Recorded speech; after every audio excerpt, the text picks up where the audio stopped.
That's really the point of this hierarchy is we don't want to reduce flexibility. We don't want to kind of paint ourselves into a corner. We want to be able to kind of live the life that you want, right? And I believe this hierarchy allows us to do that.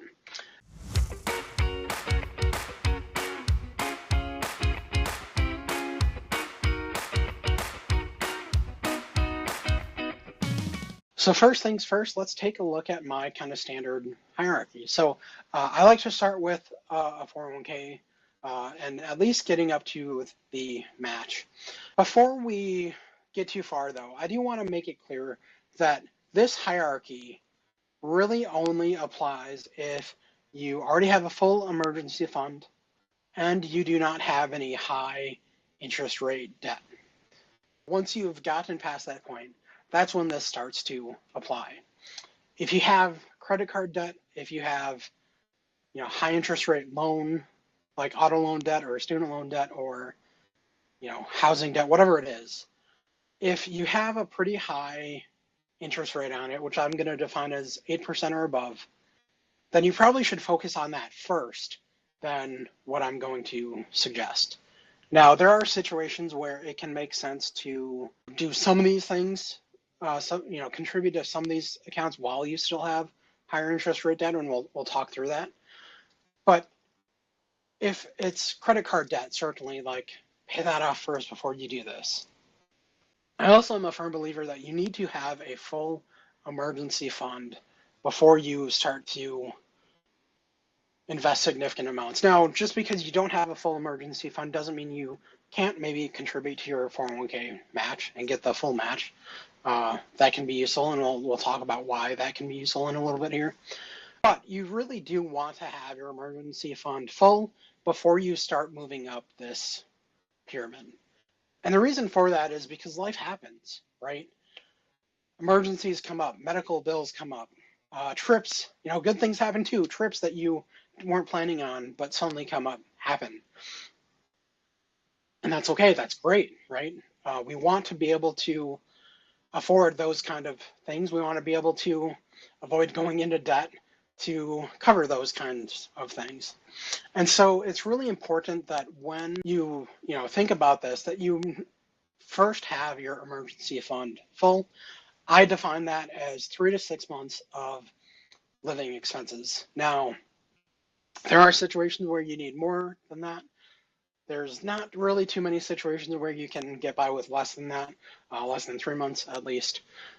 But you really need at least 3 to 6 months in liquid savings, so in a savings account, in a checking account, in a high yield savings account, in a money market fund. I tend to avoid CDs just because it reduces flexibility and the rates usually aren't good enough to offset that illiquidity or that difficulty in getting access to that money when you may need it.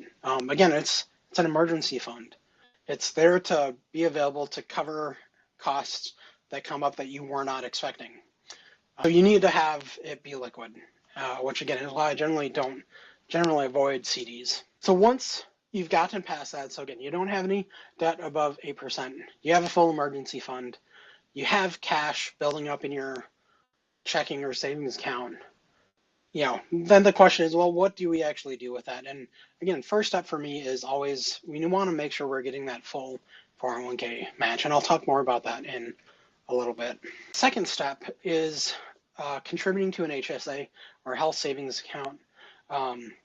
That account basically helps you cover health care expenses, qualified medical expenses, as they come up, and it's in a tax advantaged way. And we'll talk through with each of these. We'll talk through why, what they are, why they're on the list, where they are, as well as some things to be aware of as we go through with each of these account types. Next step is maxing out your 401k. So if you've already got the full match, you are contributing to your HSA and not spending from it, and we'll talk more about that in a little bit. Next step is maxing out your 401k. It's just a really great way to reduce your tax bill now, build some tax deferred savings for the future, in a way where you can kind of, set it and forget it almost. Not fully. You do need to check it out every so often. But it is pretty set and forget it for all these three so far. The next step is contributing to a Roth IRA or backdoor Roth IRA, depending on your income. After that, we go to, we go to an employee stock purchase plan. Obviously, this account is not available to everyone, but for those who it is available for, it can be a really great way to build out some tax diversification and get an immediate discount on your contributions. The last one in this kind of standard hierarchy that I have is a taxable brokerage account. What you'll end up seeing from the next slides is that each step to this pyramid is designed in a way to build out tax diversification, increase, immediate benefit, while building flexibility for the future and for today as well. That's really the point of this hierarchy. Is we don't want to reduce flexibility. We don't want to kind of paint ourselves into a corner. We want to be able to kind of live the life that you want, right? And I believe this hierarchy allows us to do that. Thanks for watching. If you found this video helpful, please like, subscribe, and drop a comment below with any questions or topics that you would like to see covered. Financial planning is all about creating the life you want. Let's build it together.